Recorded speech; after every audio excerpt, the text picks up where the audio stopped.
start the new series of lectures by Leonie.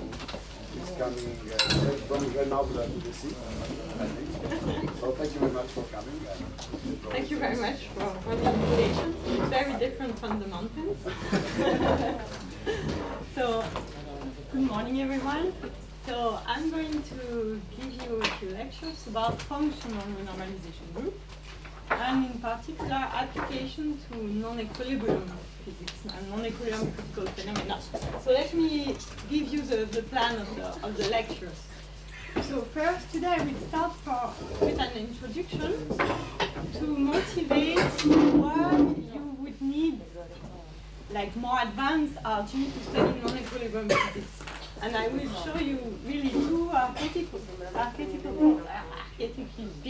examples where like perturbative renormalization group is not enough and you definitely need to do something else. So the first one that you probably heard of is the Cardar-Parisi-Zhang equation, which is about roughening, kinetic roughening of growing interfaces.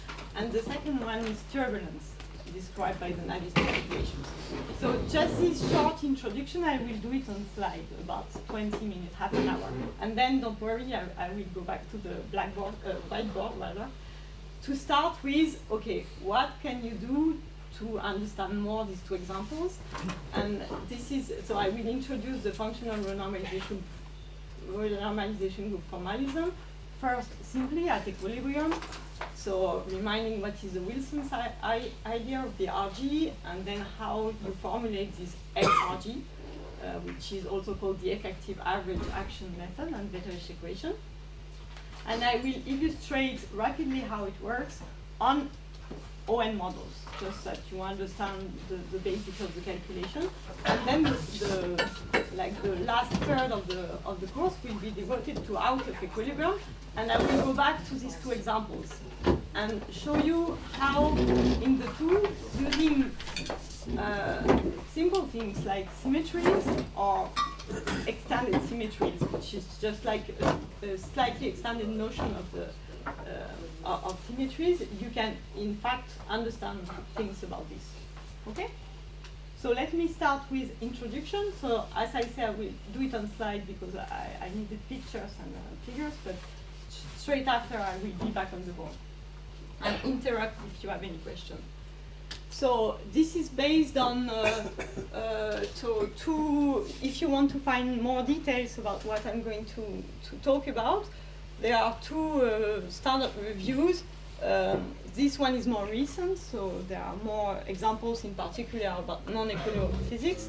Also, there are these lecture notes by Bertrand de Lamotte, where you can find details if you need. And on the non-perturbative aspect, there is also this other review. Okay. And I will put the slides on the Dropbox if you want the references. Okay. So let me start with what you know probably from equilibrium. And this slide is just to tell you that to study a critical phenomenon, then renormalization group is very useful. So let's think as a standard equilibrium critical phenomenon, which is a second order phase transition. Okay, so Ising model at the critical point.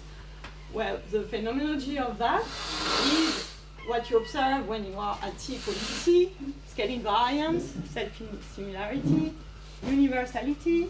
So obviously you're going to observe the same critical behavior in very different systems. And anomalous critical exponents, so exponents which do not conform to dimensional analysis.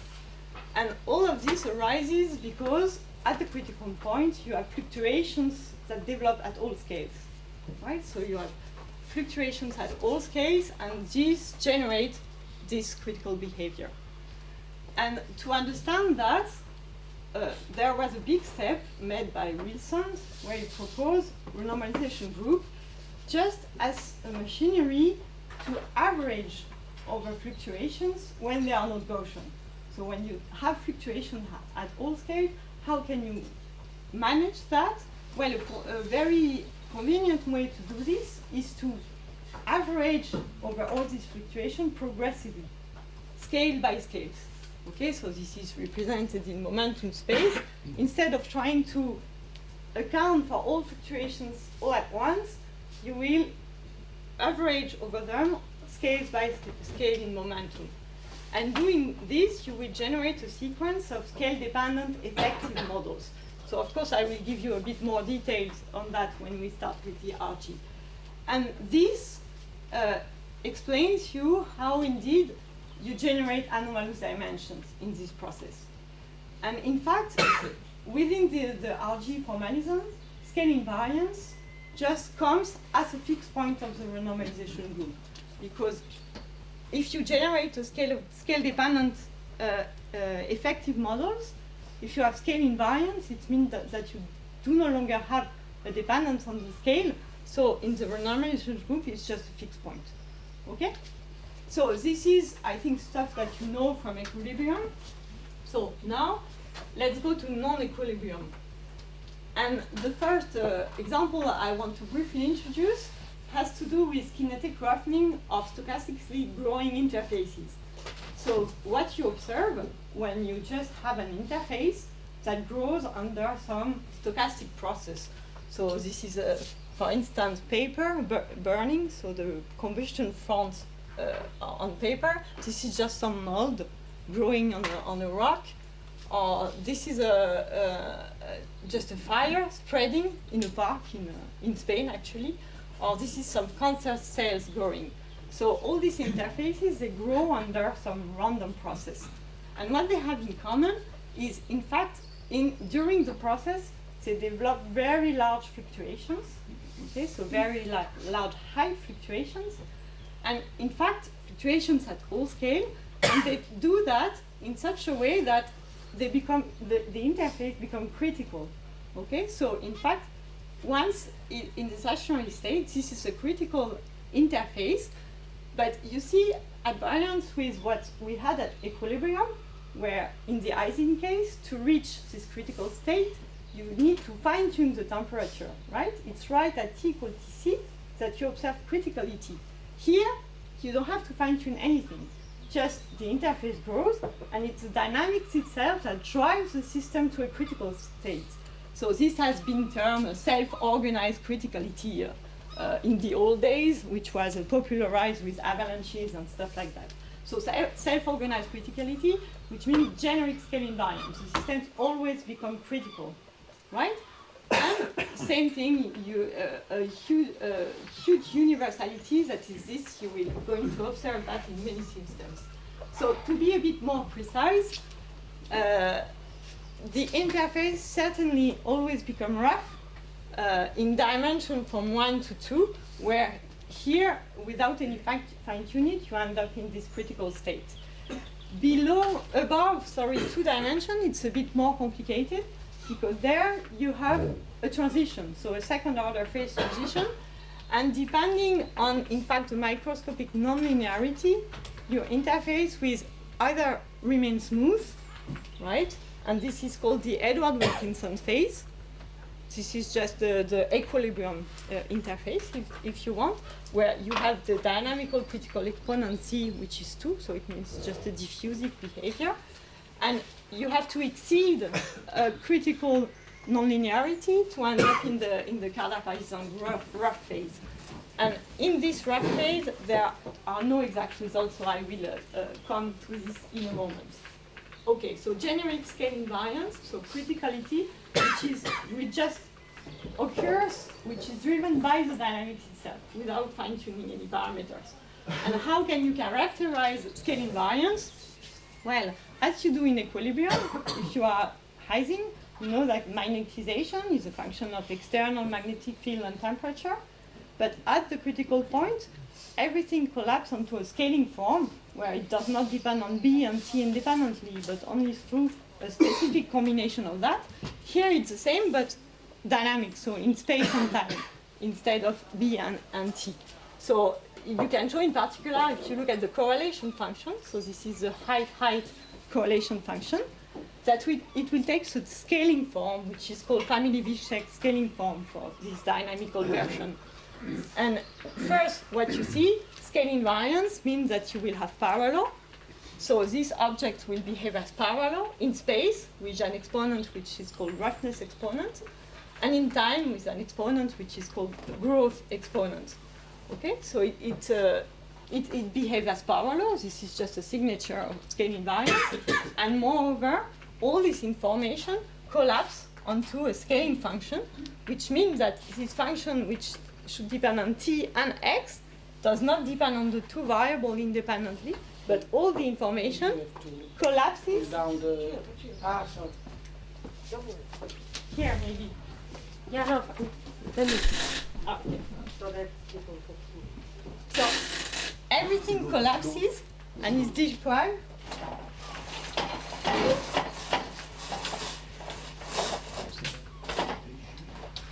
by a one-dimensional function, one-dimensional that just depend on these arguments, the scaling variable, which is this combination of t over x to the z, and z is called the dynamical critical exponent. Okay? And not only the critical exponents are universal, but the whole function itself is universal. Okay? The scaling function. So what do you know about this growth generically?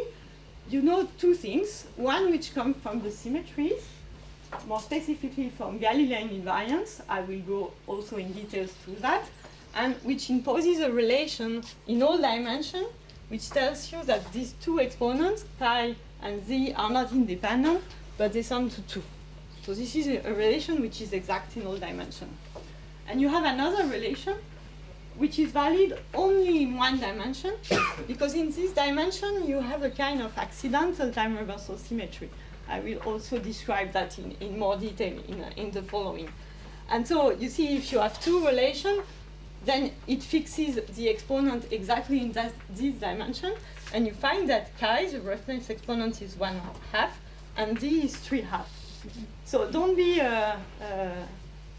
confused by this value, which look very simple. They are anomalous, because the dimensional behavior would be diffuse if z equal 2, and you see here it's an enormous correction. It's a big correction. It leads to what is called super diffusive behavior. So despite this value being simple rational value, they are anomalous exponents. Okay. So how can you describe that?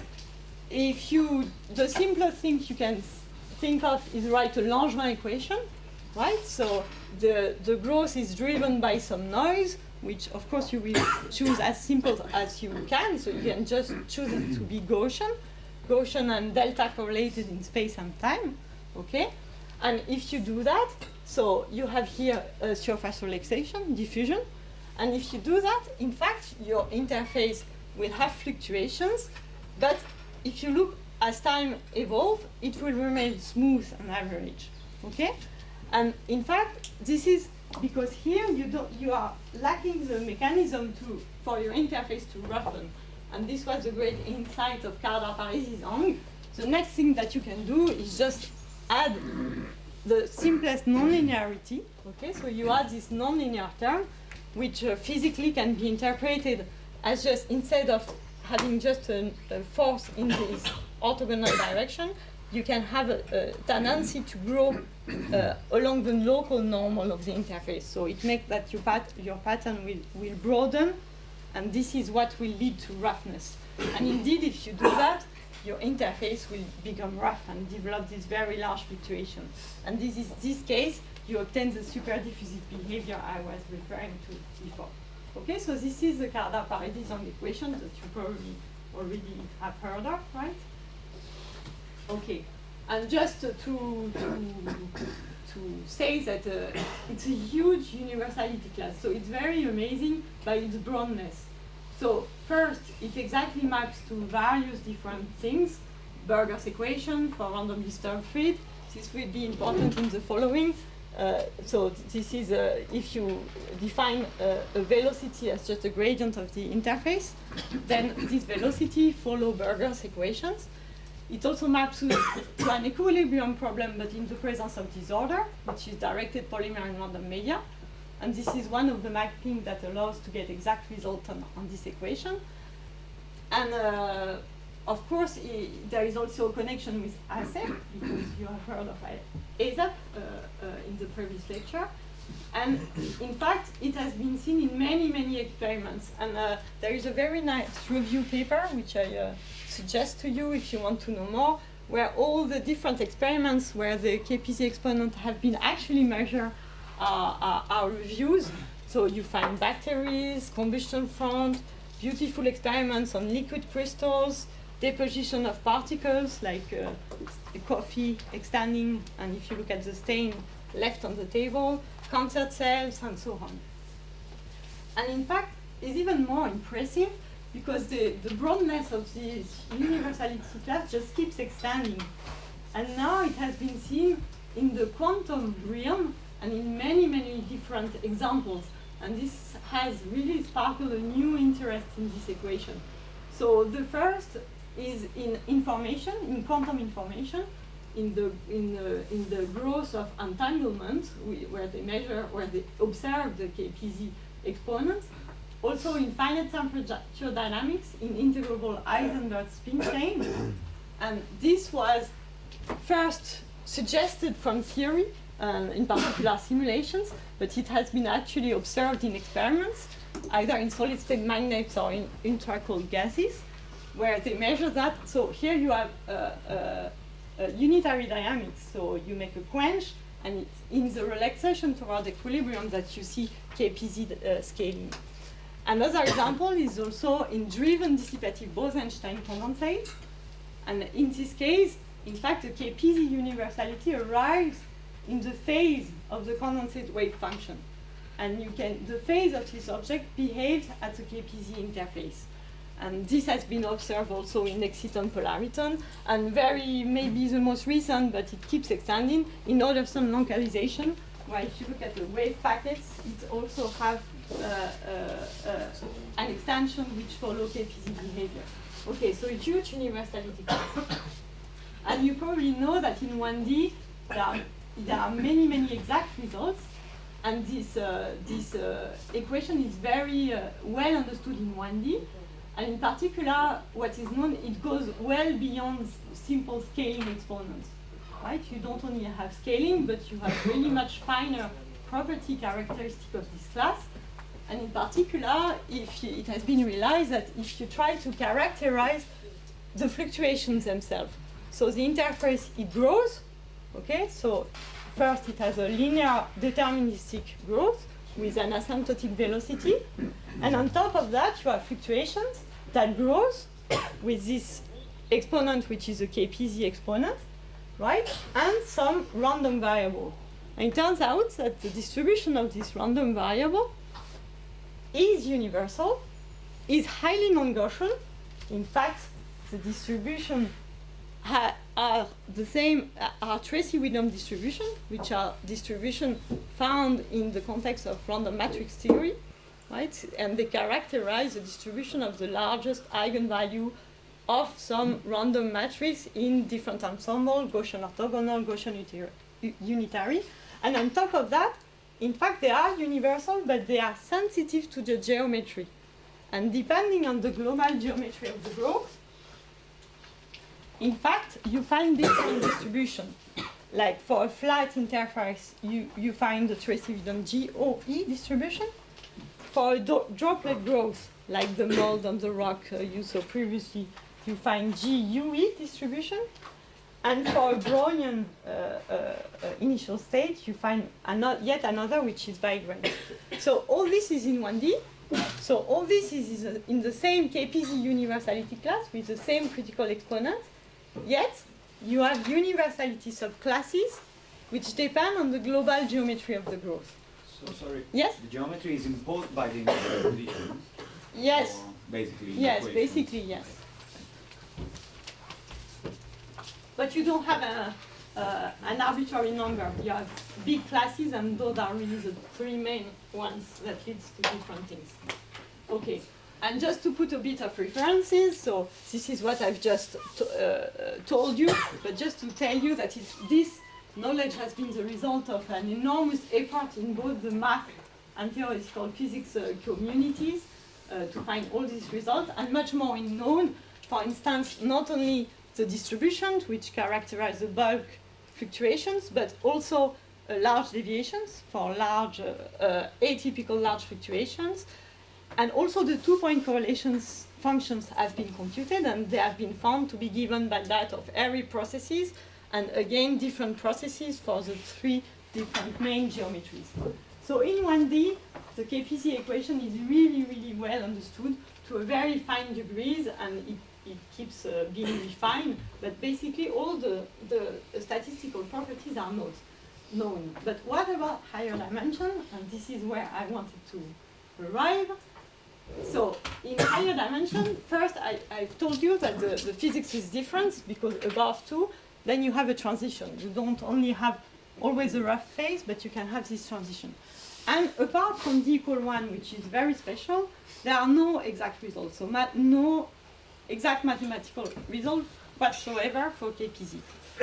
So, of course, there are many numerical approaches that are still being performed to understand. And for example, these are values of the critical exponents that were found in numerical simulation from the most recent ones of 2 years ago. And there are no experiments. And by the way, so all the experiments I've shown you are in 1D, but in 2D there are no precision experiments, and a platform is much sought for. Okay, so, but then I've told you at the very beginning that the interface always becomes critical, right?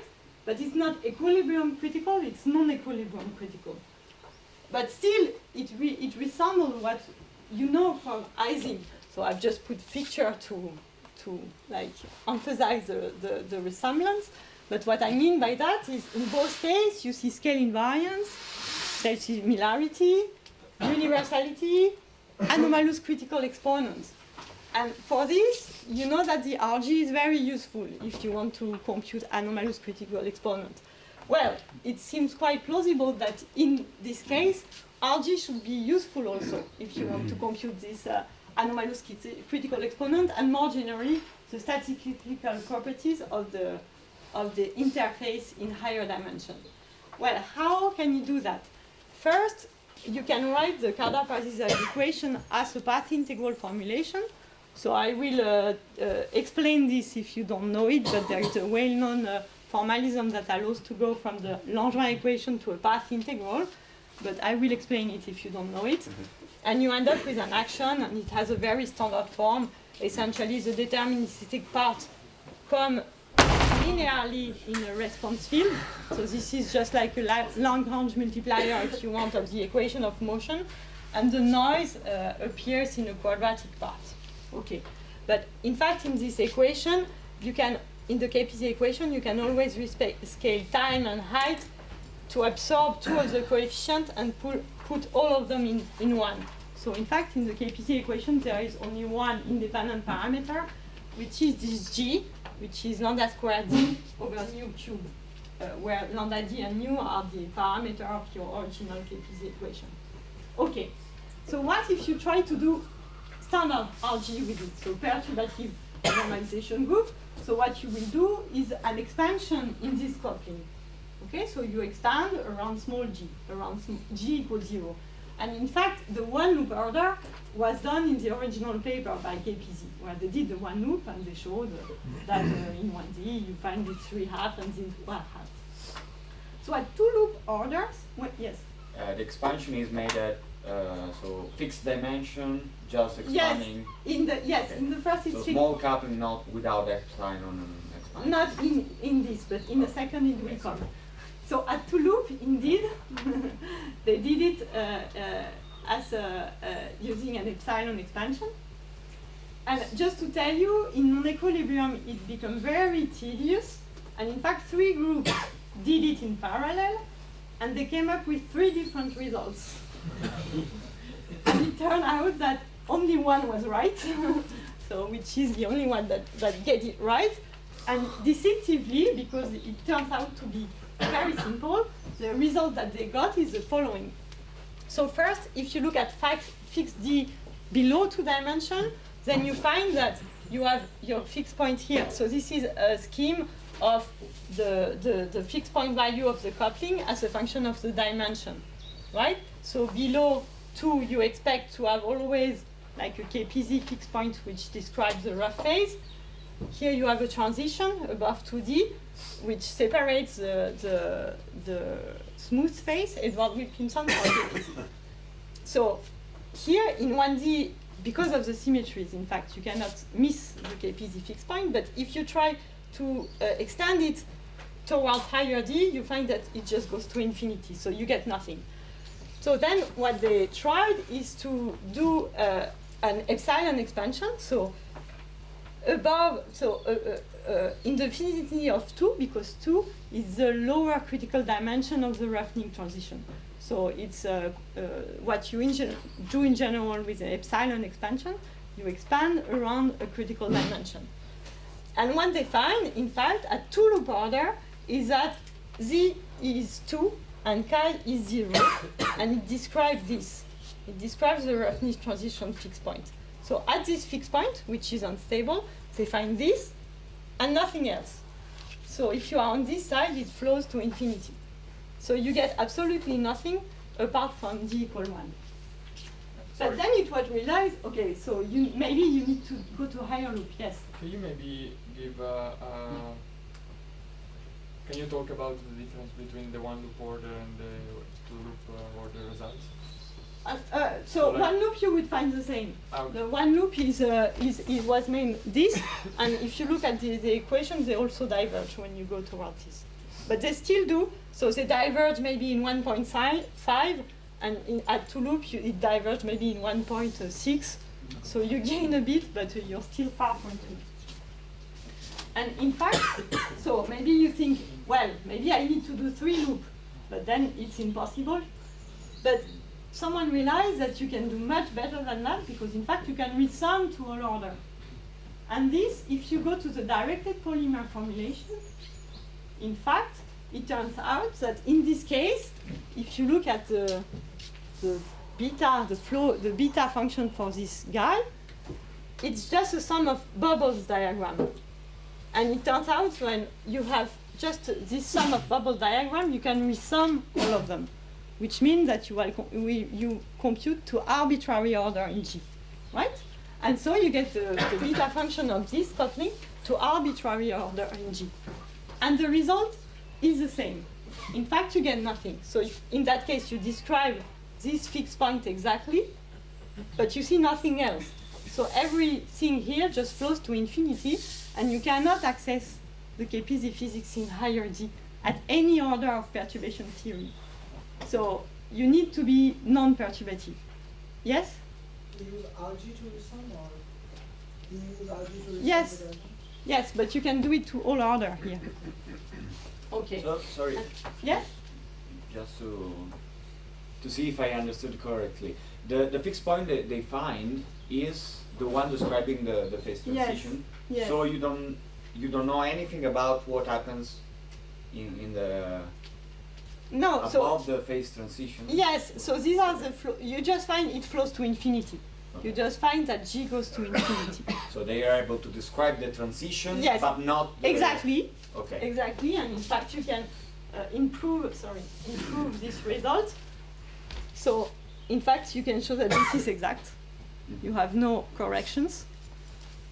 So Z equal 2 and chi equals 0 exactly at the roughening transition, but you have nothing here, so you can say nothing about the KPZ rough phase. So this is and this is not so frequent at equilibrium that you cannot get anything from perturbative RG, at least close to a critical dimension. Okay, so here you need to do something else. And this something else, in fact, the functional renormalization group allows you to do that, and you have to access the strong copy point. And in a very simple manner, we will do the calculation together at the end. Okay, maybe I'll be a bit quicker on the second example. The second example, where essentially it will be the same conclusion, that with perturbative RG, unfortunately, you cannot do anything.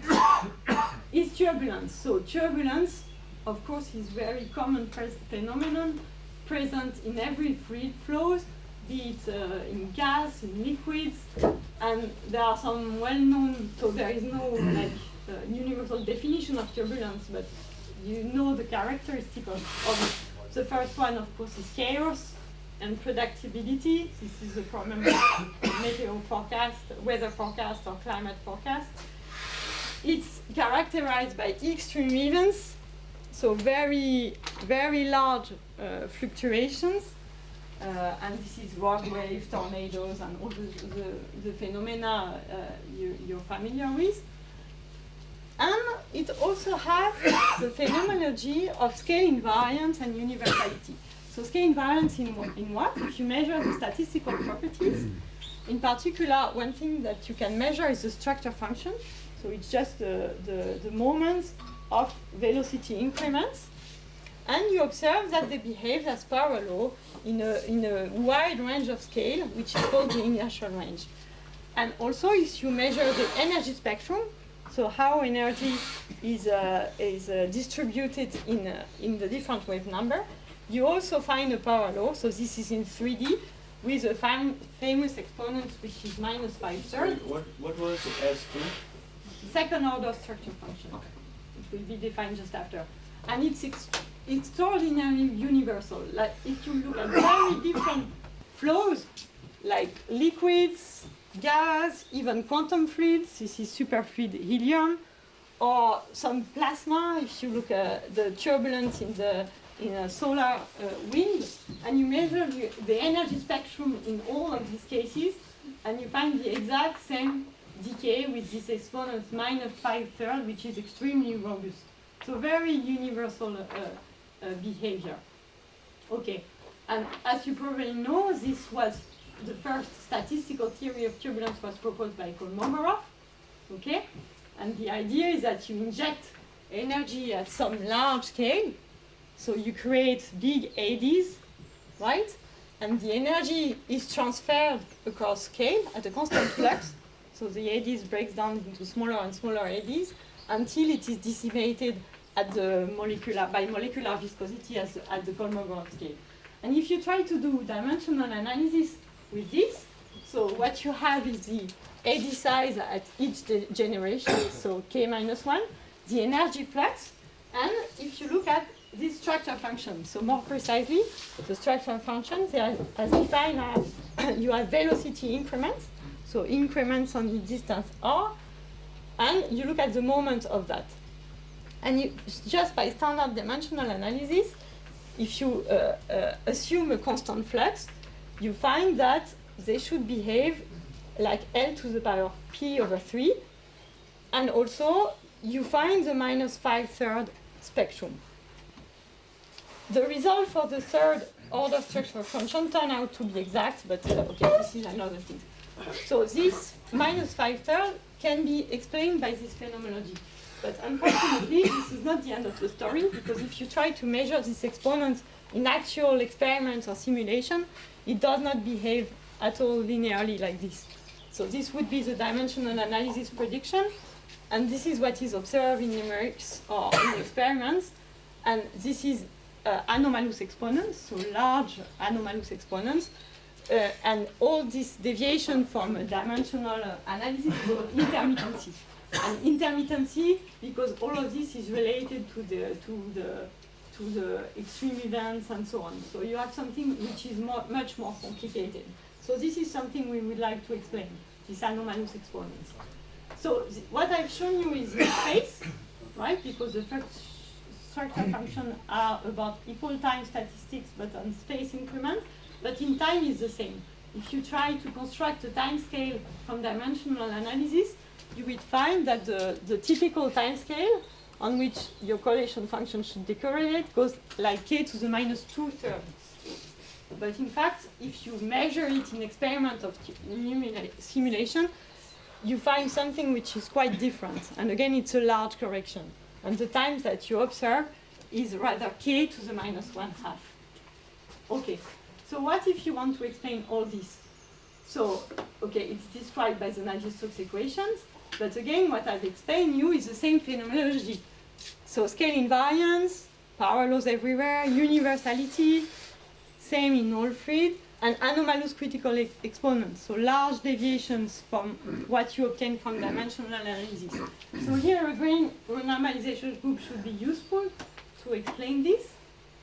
So first you need an action, and again I will explain it, how you can obtain it from Martin-Cijarro-Chance and the Renormalisation formalism. But you immediately encounter a problem if you try to do perturbative RG on this, because you don't have any small parameter. You don't have any critical dimension, so no upper critical dimension, in the vicinity of which you can do an expansion, and no small coupling. Because here the nonlinear term is just the advection, and the coefficient is 1. There is no way you put it to 0 or you just kill turbulence. So you cannot do an expansion in small coupling. So what people have done in the early days was to introduce some epsilon parameter by just playing with the forcing. Instead of having a large-scale forcing, which you expect for turbulence, they just put a parallel forcing. So it means you force at all scales.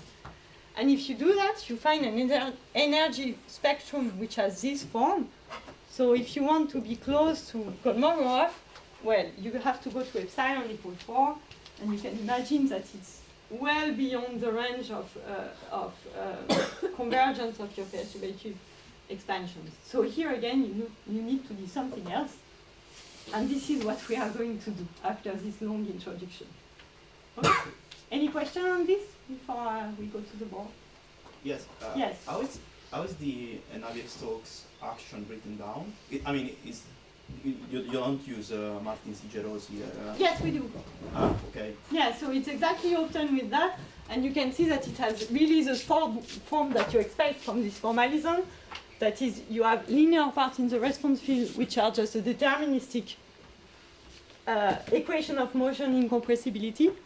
So you have Lagrange multiplier to enforce these constraints, and the noise parts come, so here it's the forcing, which is stochastic, comes quadratically. So it's exactly obtained using this formalism. So if in the Navier-Stokes equation is a stochastic term? Yes. Yes.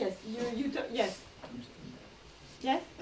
Couldn't one try to expand from the incompressible regime, which is the one, I don't know, I think about Nelson, Steven, randomly steered fluid. Berger's there. Yeah, and one could try to introduce some compressibility and find if you recover the It equation. would be nice, you don't. but this has never been done. Okay, but And do you think that it may be plausible that you recover some turbulence or maybe not? No, I don't think so. Right, It's because everything is very- non-perturbative, so if you try Yes. to perturb, okay. I have one more question. Yes? Both in the Navier-Stokes and in the KPZ, the nonlinear term seems to break some sort of symmetry. Like here it would be v going to minus v. In the KPZ it would be. Yeah, sure. This is precisely why your interface grows. So it's Because it's not a symmetry of the equation. If you remove this term, Edward Wilkinson, it doesn't grow. yeah. So it results that h minus h symmetry, that nonlinear. Yeah, it's not a symmetry of the equations. Yes. Other questions? Yes. Just for the non-experts, can you briefly say where the 5/3 comes from? Or maybe you said it and I missed it. The 5/3 you can understand it from dimensional analysis. In fact, if you take the energy flux and k, and you can look at the dimension of the velocity using that, and you find that the velocity has a 1/3. So the velocity goes like L to the 1/3. So then this explains this P over 3, right? If you take it to the power of 3. And then if you go to Fourier space, you have the D that comes into play and you end up with a 5/3. So it's fairly easy to... But this is not a standard assumption. You have to assume that it's a constant energy. So you have to assume the existence of a cascade, which is not a trivial assumption. So sorry, being this exponent, since this exponent comes basically from dimensional analysis, we can look at it as the mean field exponent. In some sense, but it's not so easy. Okay. It's not like you can write a kind of Landau theory for that. This is not the case. Because you don't have enough. So this was already a breakthrough of this theory by Kolmogorov. It's not like you can write a simple mean field for that. Any other questions? But again, I just told you a story. I didn't explain anything yet on the details, but we are going to do that now. Okay. Up. So how do we just like this?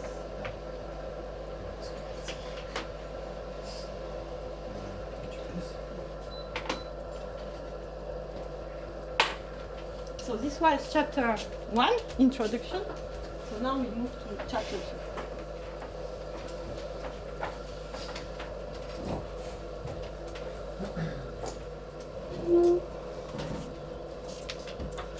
So I will write it.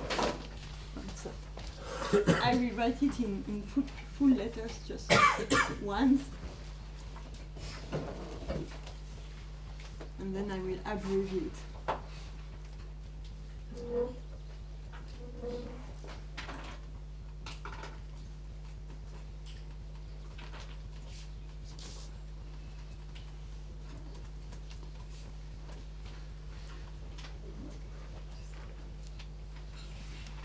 Okay. And first, we will go through the Wilson's procedure.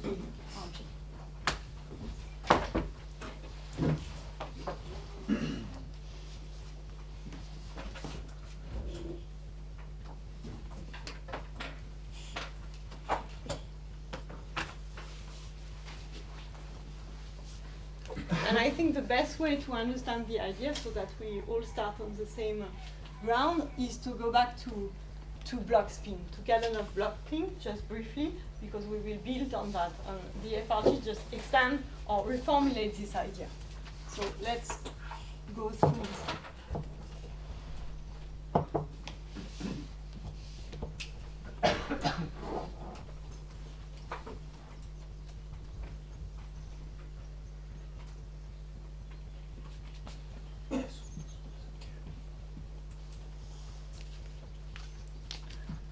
So the idea, as I told in the introduction, is we are dealing with situation where you have fluctuations at all scales, right?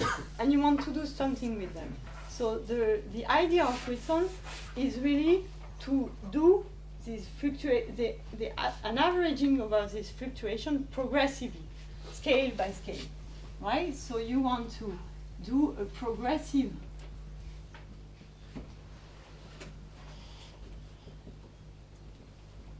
average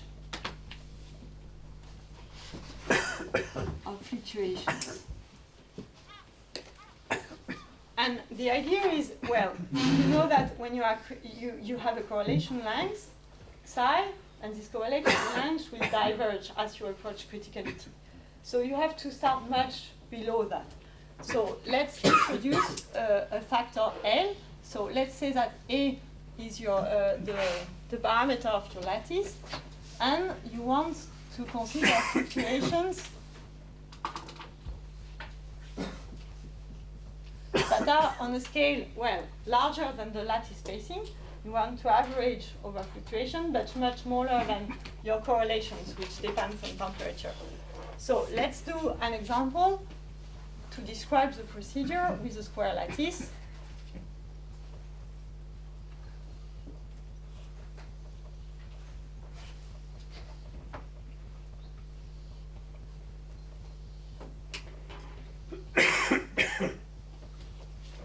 And let's take the simplest example, Ising spins.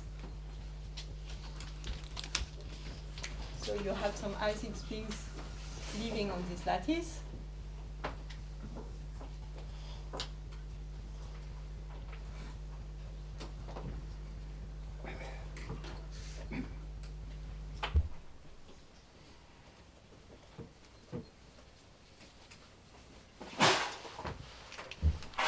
We have in mind just the Ising Hamiltonian, and I will absorb the beta factor. So I will define H of Si, which is just by definition minus beta. I will sorry, just to keep the same notation, not the minus beta H, which is minus k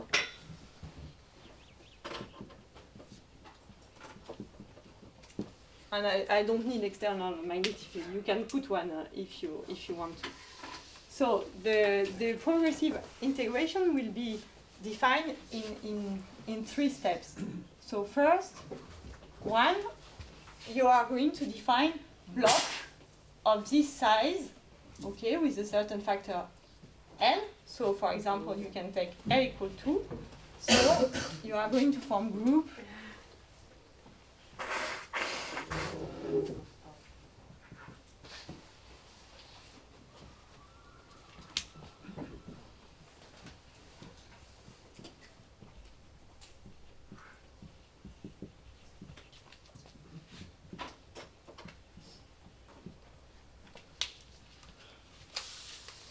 So for instance, L equal 2. So let's write these blocks.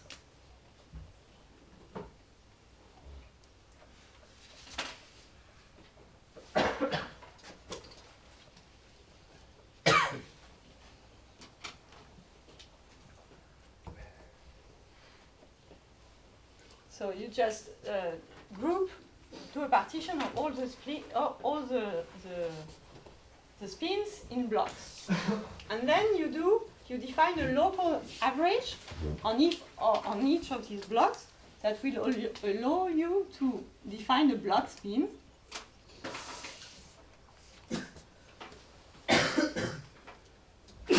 By any local average rule.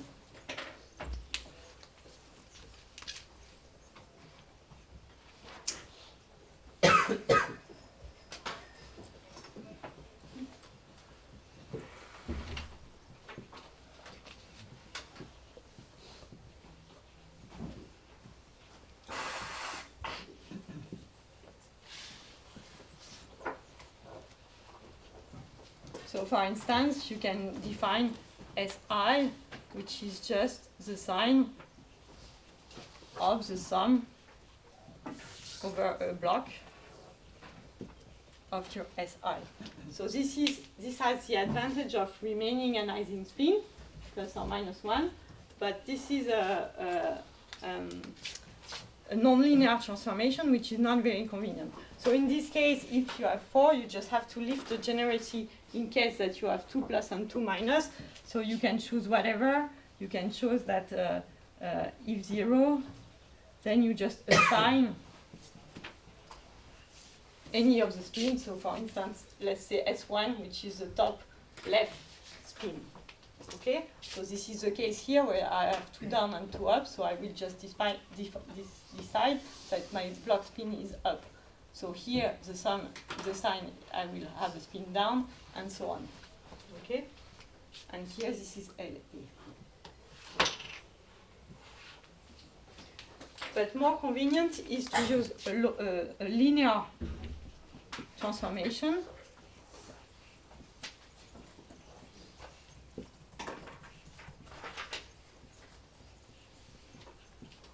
With some factor lambda L. So this is no longer an Ising variable, but this is a linear transformation, and it's much more convenient for some. So you do that, and then of course you need a third.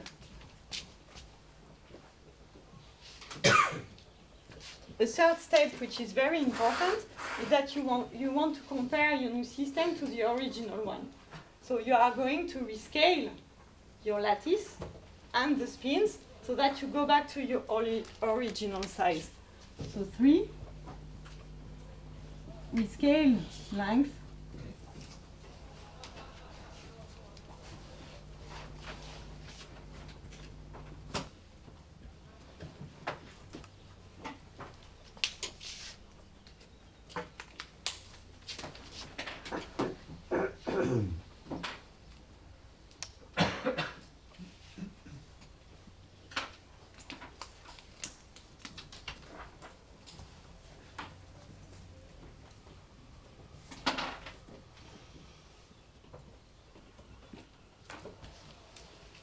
so that you go back to your original, to a system comparable to your original system. And this is very important.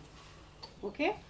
And after, then you just iterate this transformation.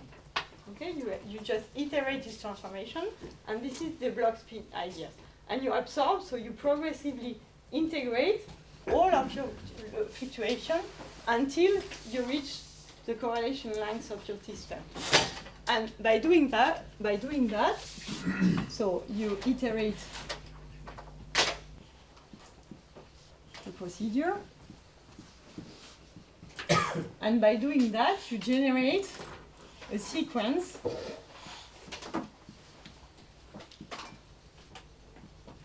of scale-dependent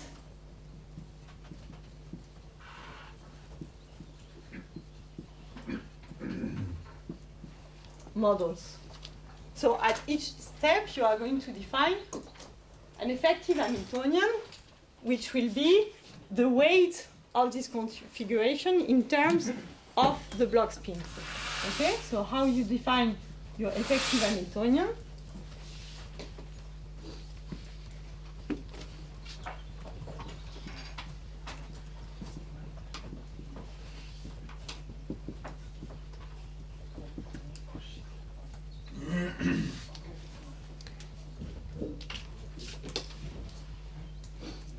You're going to define it as minus, so prime denotes effective, will be the sum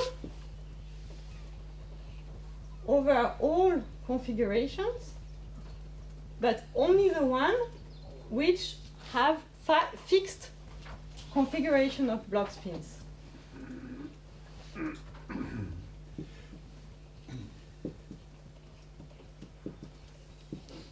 Okay, so you do a partial sum where you sum all over all the microscopic configuration of your black spins, but only the ones at fixed red configuration, right? And this will give you the weight of this particular configuration.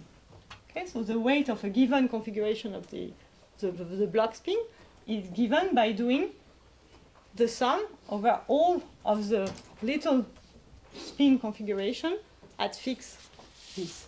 And of course, now if you want to compute the partition function will be given at sum over Si of exponential minus h of Si. And by just replacing this, you can check easily that the partition function is preserved. So it's the same partition function. If you sum now over all configuration, this amounts to the unrestricted sum, right? So this is just equal to your initial, to your original partition function.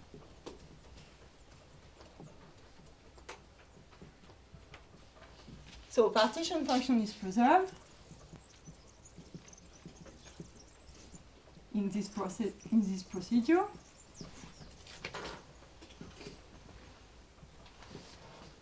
But what is not preserved is the form of your original Hamiltonian.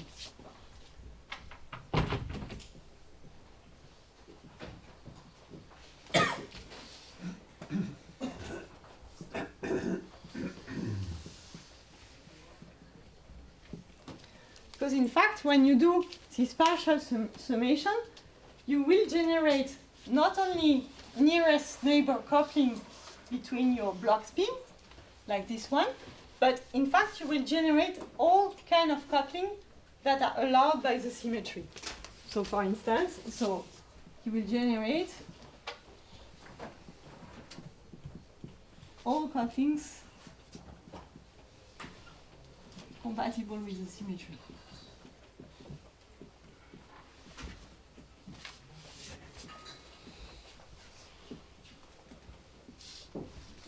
So for instance, your H prime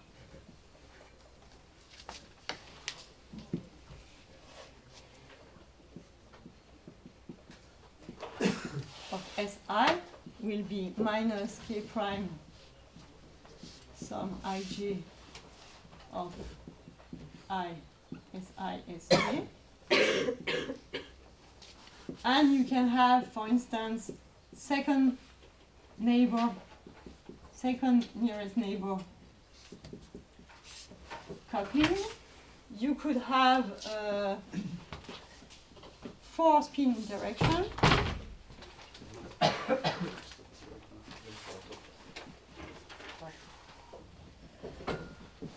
And so on. So if you have done this calculation before, it's quite easy to show that not at first order, but at second order, you already generate new couplings of this form. Okay? So partition function is preserved, but not the form of the Hamiltonian, and you will generate effective models which can encompass any coupling allowed with the symmetry. And this is a first hint at the functional thing which is needed, because this will become any functional of this. Sorry, Okay. second ordering what? No, sorry. If you want to treat, you've never done this calculation. No. Okay. You can define a kind of. There is a way to split this thing into a term which is interaction within a plaquette and interaction between neighboring plaquettes. And in this case, you have like a self-energy plus interaction, and you can expand in these interactions. So second order in the interaction between plaquettes. Okay. And in fact, I won't do all this calculation, but what you can show are then you can. So this is just Kadanoff block spin, but then how you go to Wilson's RG? Well, you can just formalize all of this and define a bit. You can define this procedure as a bit more rigorously as a RG transformation.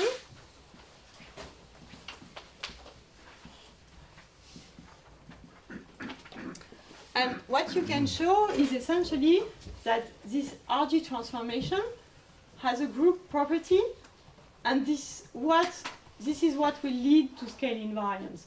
So in fact, the scale invariance is kind of encoded in the group property of this transformation.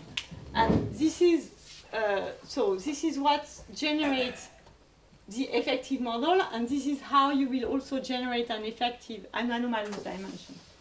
Okay?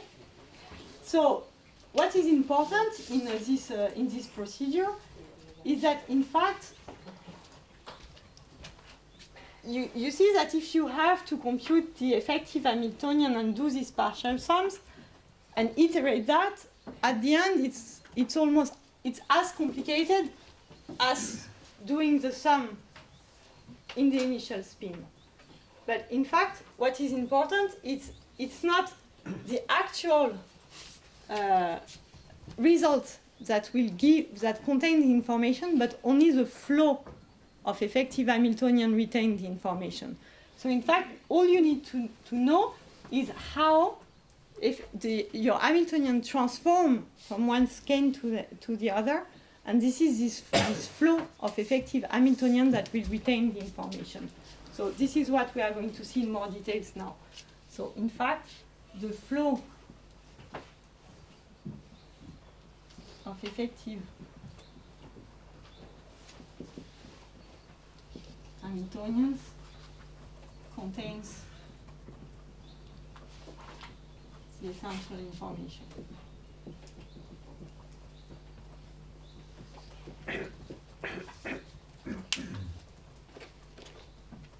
So, block spin idea, progressive average over fluctuations.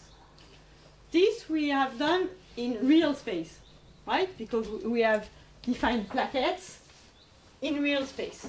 So starting from the lattice at the lattice size and progressively averaging. But it turns out that this procedure is implemented much more efficiently in RG space. So let's do that step, and after we will have the building blocks to go to the FRG. So let's do exactly the same thing, but in momentum space.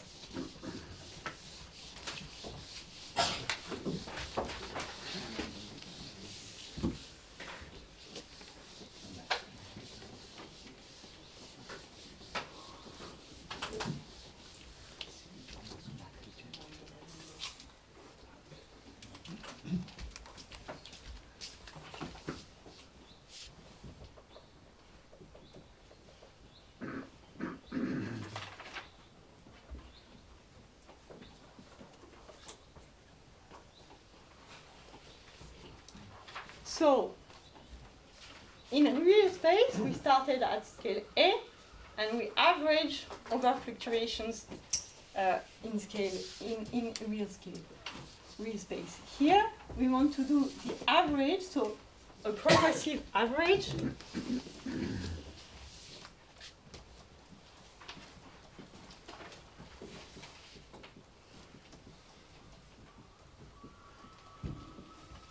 over fluctuations modes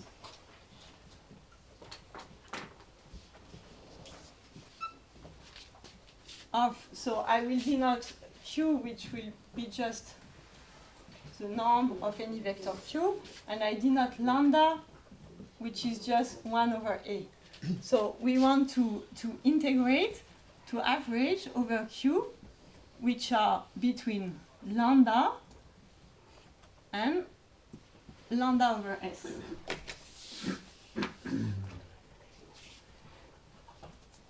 Over this S is the L that I had before.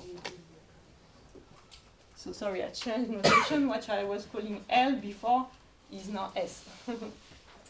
So I average over Q between lambda and lambda over S. Okay, this is the same inequality that I had before between R, where I define my block of size LA.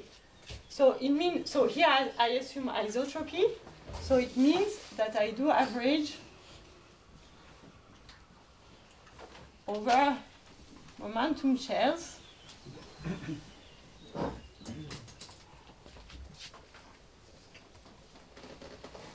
So here I have my maximum shell, always number.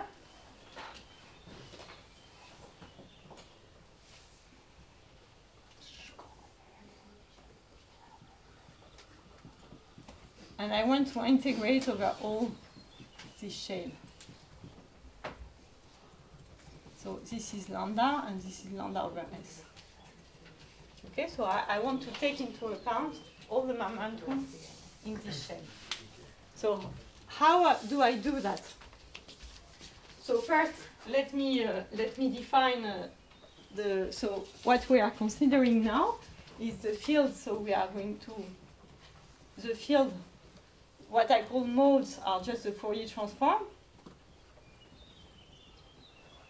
of my fields in real space. So now I'm rather in continuous description, so I denote phi my spins. Okay? This was my SI, but now I'm in continuous space, so I denote them phi. And the inverse Fourier transform.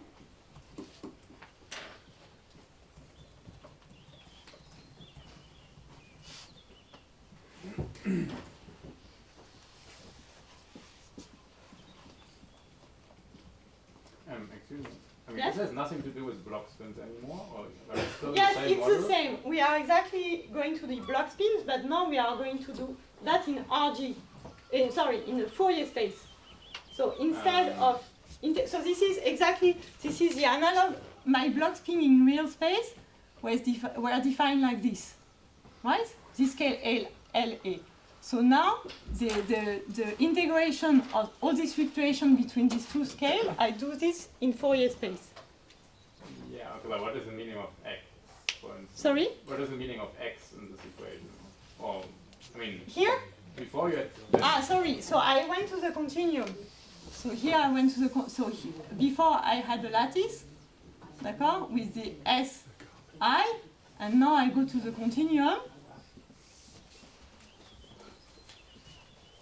So my sites are no longer indexed by I, but they just become field of X.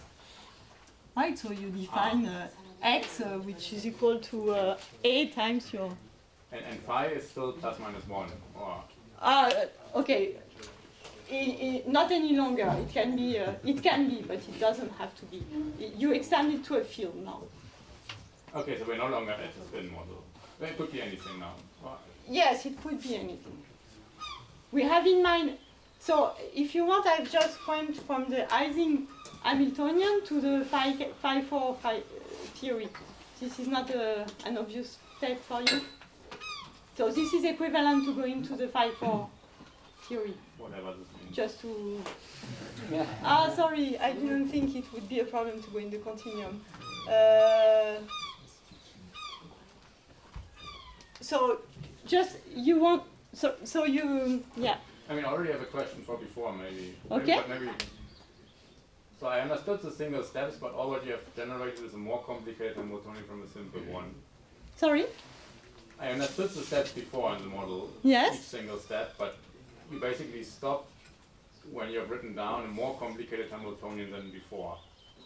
So where does this lead me? I mean, Sorry? where does this lead me? I mean, why should I do it? What comes out of it? Okay, so you can do all the calculation in this formulation. So there I didn't do it because I want to go to the formulation which is functional, but in fact these steps that follows I will explain them directly in the functional formulation. Else it's a whole course to explain how to do a calculation with this, with Wilson's RG. So so here there is a skip in how you show all this coupling generated. But what is important, the only point I wanted to insist on is the idea of progressive averaging, because this is a thing that is common to all the RG formulation. So it turns out with this real space formulation, you cannot go very far. In fact, the practical calculations become a nightmare very rapidly. So this is why people have started improving on that formulation. Okay? And so what I want to base to explain in detail the idea of this progressive averaging with these steps, because they will come back in what I'm going to say in the following. So this is what I wanted to explain.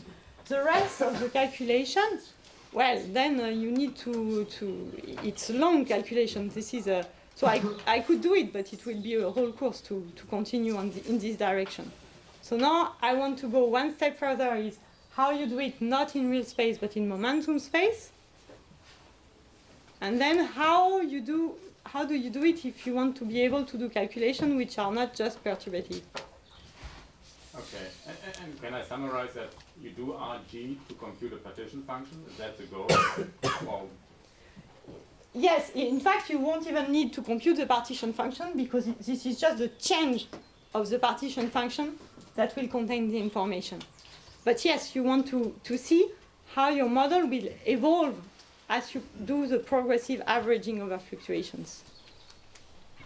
okay. And this is in this evolution that will capture all you need. The evolution, so how it changed with the scale. So the flow is just the change with the scale.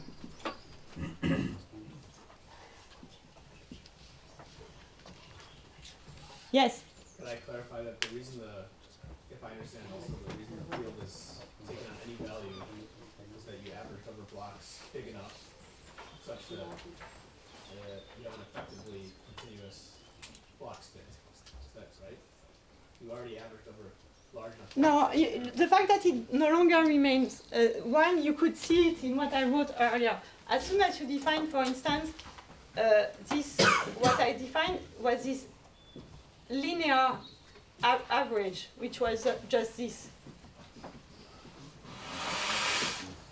You see that it no longer remains plus or minus 1. Yeah, right. So this is maybe the easiest thing to show it. So in fact, this is going to take continuous value. Okay? And in particular, these bits here will, in fact, encode the anomalous dimension. What you can show if you do this calculation is that, in fact, this lambda of L will behave to L to some power, and this is precisely what will generate the anomalous dimensions, and thus the critical exponents and so on. Okay? So they no longer remain plus or minus 1 variables, right? Because So when you do this kind of sum. the lambda L is defined as something, or you choose it as you want? You don't choose it as you want, it's generated. So it's a flow, you have to compute it. It's the flow that will, when you compute the transformation, you will see that you have this that emerge. So you have to computing. Ah, so basically by saying this, Z is preserved, I get the value for lambda L out of that. No, no. This is when you do the calculation of this, okay, you can see that actually you have an anomalous. So this is what I alluded to here. Okay, so you have to be a bit to formalize all this a bit more and to define properly what is a RG transformation that you would call R of L, which will do what I described here. So local averaging, rescaling, right? And when you do that, in fact, you can show that this RG transformation, they form a group, they have a group property, which is that if I do a first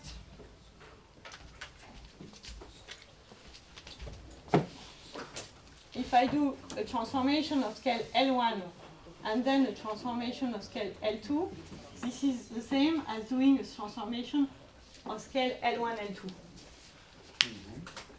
And in fact, when you study this kind of transformations and you study, you do all of these things, you can show that indeed your effective variable will acquire an anomalous dimension. And this anomalous dimension, so it will be precisely of this form.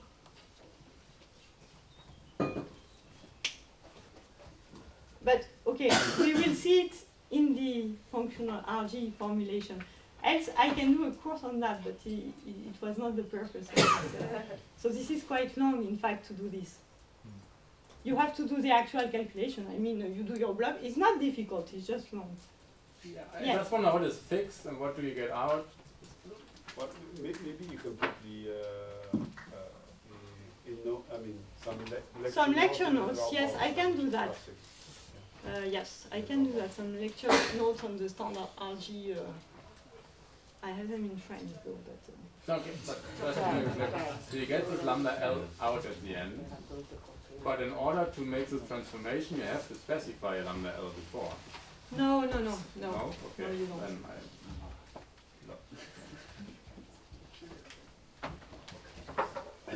Okay, so do I go on with, yes? But I don't really see how this has a group property because you first bring out some coordinates. So is there even an inverse element for every? No, but again, this is to arrive there. You need to first write what you call by this. You have to define all of this more properly. So this I didn't know. I just tell you what it is, what you get. Isn't that a semi-group? Yes, a semi-group. Yes, obviously. Yes. Yeah. Okay. I go on. I can put lecture notes on this. Okay. I assume that you were a bit familiar with block spins. Okay. So is it okay with the continuum to go from spins defined on a lattice to a field defined in the continuum? This is just a standard. This is okay with this? And this field, now it lives on R. Yes? Both your Fourier transform and phi, they have the same notation? Oh yes, I don't. You want me to put a tilde or something like this? Yes, sure, but I will drop it in the following. This is the argument that tell you what the difference. But yes, those are different functions. No, you want the tilde? No, come on. No. Okay.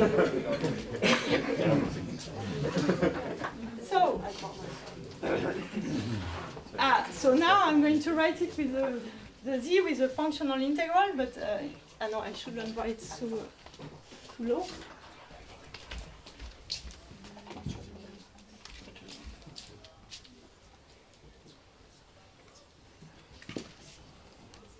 So I'm in a continuum. So now my z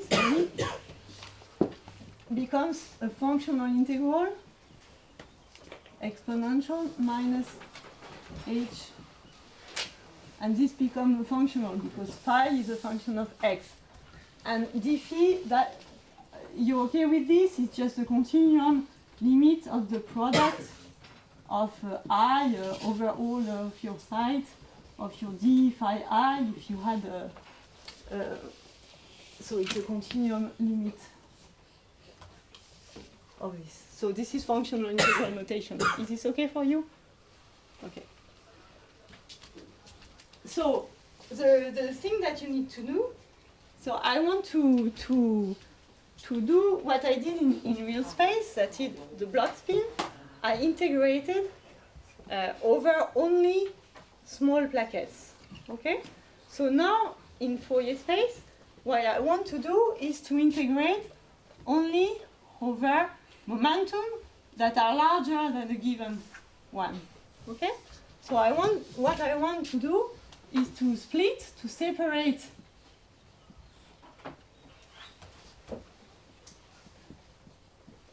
my modes into what I will call fast and slow, or fast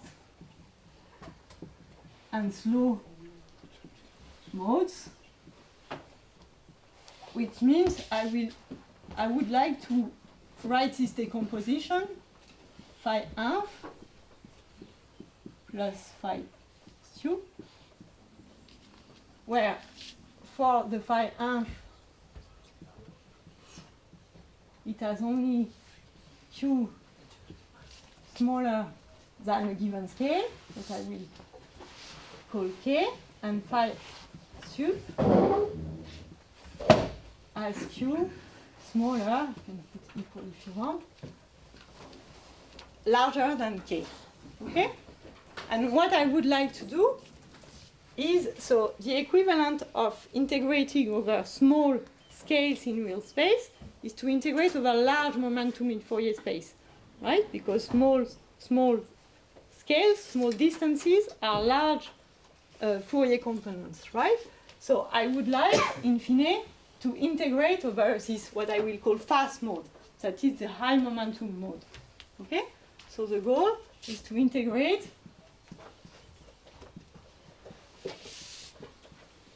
over fast, that is large momentum,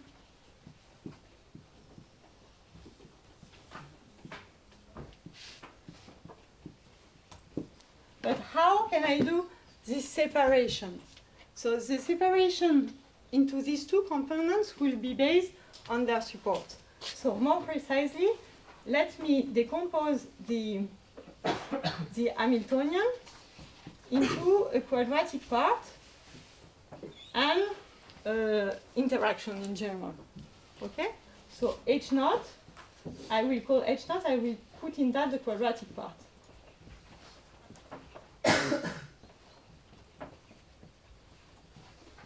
Quadratic in the field, in phi. So the most general form of this, no, I cannot write below this.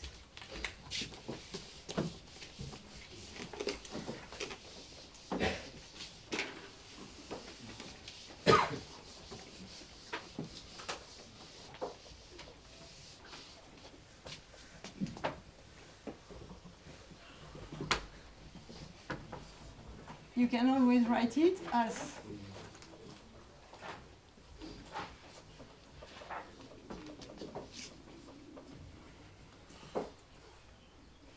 some function that I will call k lambda x minus 1 phi of phi.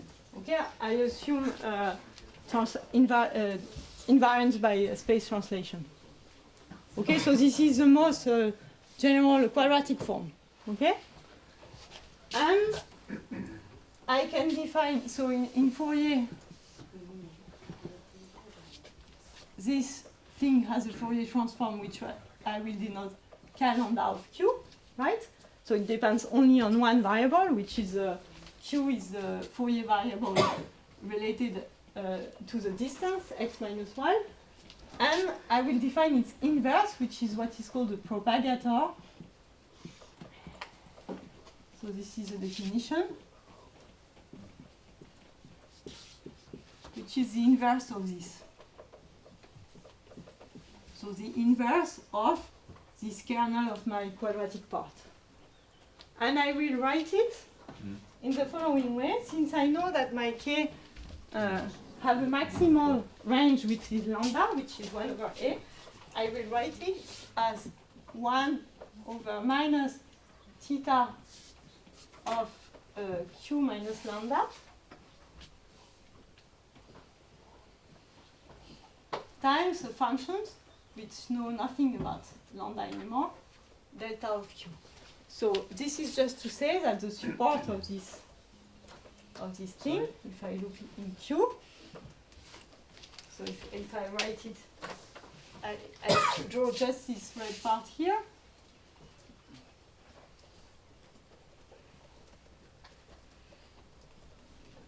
So this is just a function like this, and it's cut at lambda, my maximum wavelength number.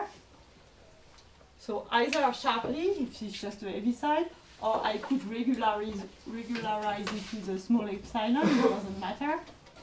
Let's say that I regularize it with a small epsilon here. Okay? And this is the support of this propagator. Okay? So this thing just lives on there. So it means it lives on this up to a maximum shell, which is just 1 over a. Okay? And now I can just write this as delta, which I will call delta k of q plus delta lambda minus delta k of q. And this is what I will call delta 1. And I will call this bit delta sup.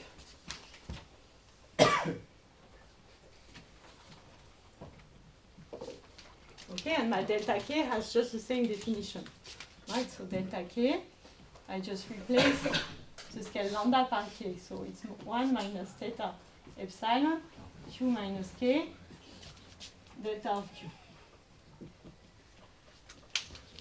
So if I plot in green the support of that, it just means that this one is the same but cut at a scale k, around the scale k.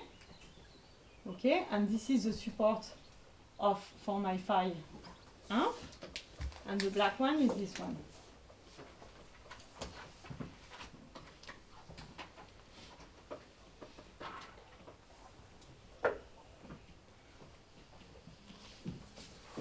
And what I've drawn here is the equivalent of that, the green part and the black part of that.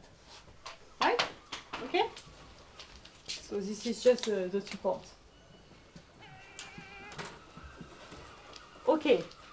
So now... delta lambda would be the Fourier transformed interaction if you had no lower limit on the lattice spacing, so if it's already in the continuum, and then the theta function imposes just the lattice spacing in the first line. Right? The fact that you have the lambda here, yes, it's cut here. Okay. You could, at the end, you could in principle send lambda to infinity. It's not if you are. Okay, so now, Sorry? Just yes? To make sure, like, the second line, second equivalent, there is something like, is the inverse. Delta of the, Sorry? the delta is the inverse of the, with the... Yes, of course, sorry. Okay, no, it's just one. Yeah, sure, sorry. The inverse, yes. Okay? So now how do I do the separation?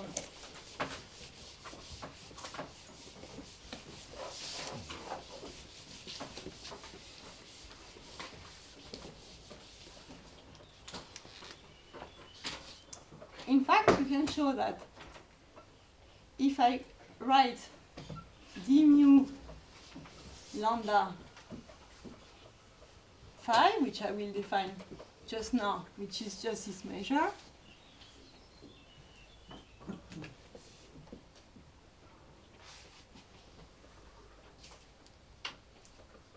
so I put this lambda just to remember that I have my lambda here. So this is the one associated with the delta lambda. And in fact, it turns out that it factorizes. And I can show that I can write it as d mu inf phi inf d mu sub phi sub. So how to show it? Well, it's a simple property of Gaussian integrals. So if you can show it for two variables, and then you can extend that. If you want to compute this integral, dx dy exponential minus x squared over some gamma x minus y squared over gamma y, right? So this is just Gaussian integrals. And you change variable.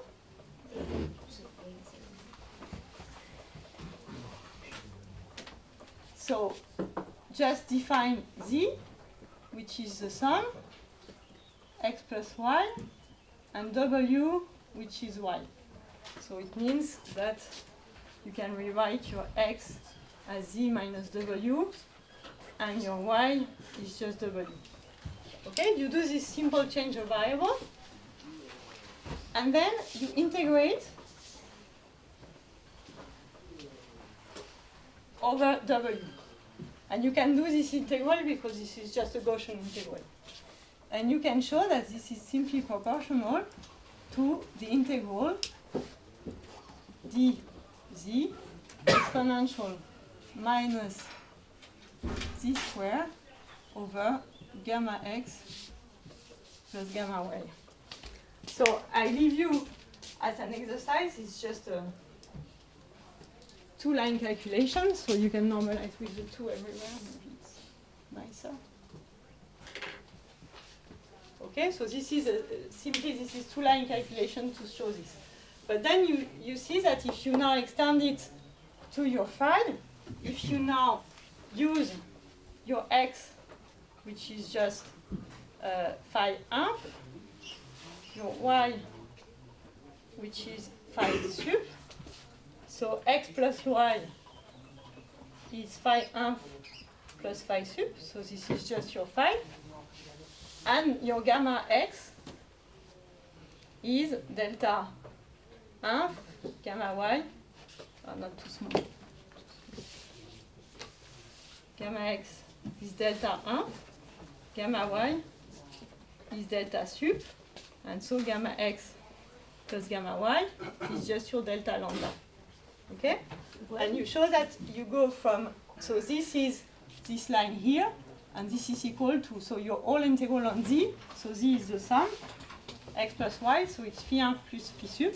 So this is exactly this, right? Because the sum of the two is just d lambda, and you can indeed decompose it into this. So if I write the result,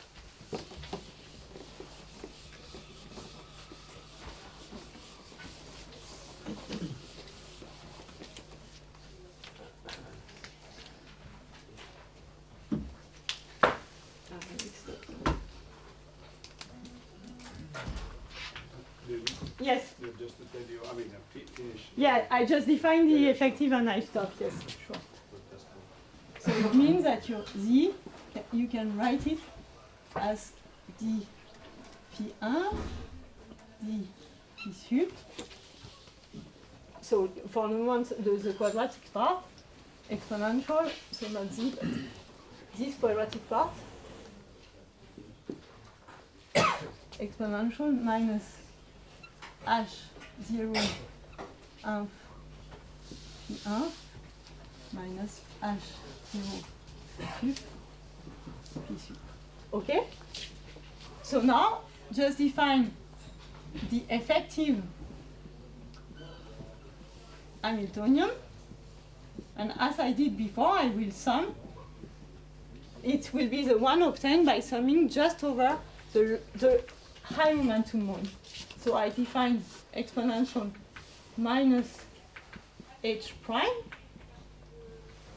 of phi 1, which would be the integral over phi sup, but this time of my total h. Okay, my total H, which is a function of two fields, right? And so the Z will be recovered if I integrate over phi 1 exponential minus H prime of phi 1, right? And in there, of course, remember that in there, so the quadratic part, I will write it below. H of phi 1 plus phi 3. You have the quadratic part that decompose, as we just showed. So you have the H naught of phi 1 plus H naught of phi 3. But you have the V part, which you cannot separate. So this is still a function of phi, and you cannot separate it as simply. And I will stop here, but just before maybe questions, because we can continue from here next time. So this is a way to split the modes in momentum space, right? So how do I split them? I split them simply from their support, right? So I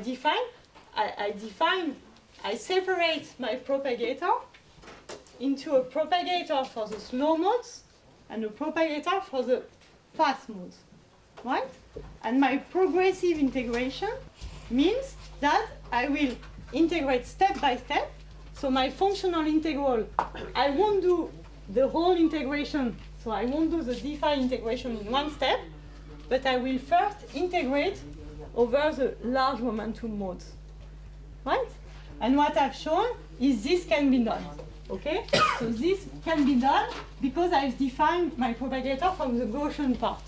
And then from Gaussian integration, this separation is straightforward, right? Because this is just a property of Gaussian integral.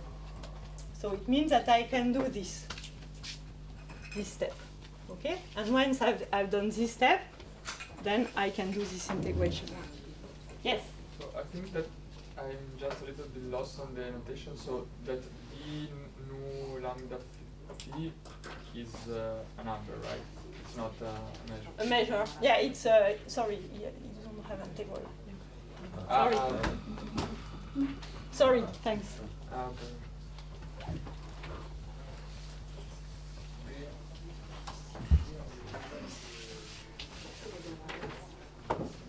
I thought. Thank you.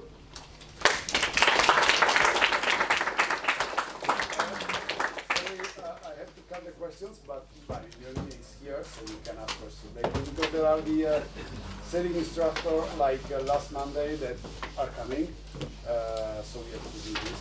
But of course, ask questions to Leonie later in the afternoon or tomorrow.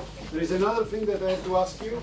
So I am going to circulate this because on Wednesday they will take picture or movies, I don't know, of you doing sailing. So you have to sign that you're here, okay?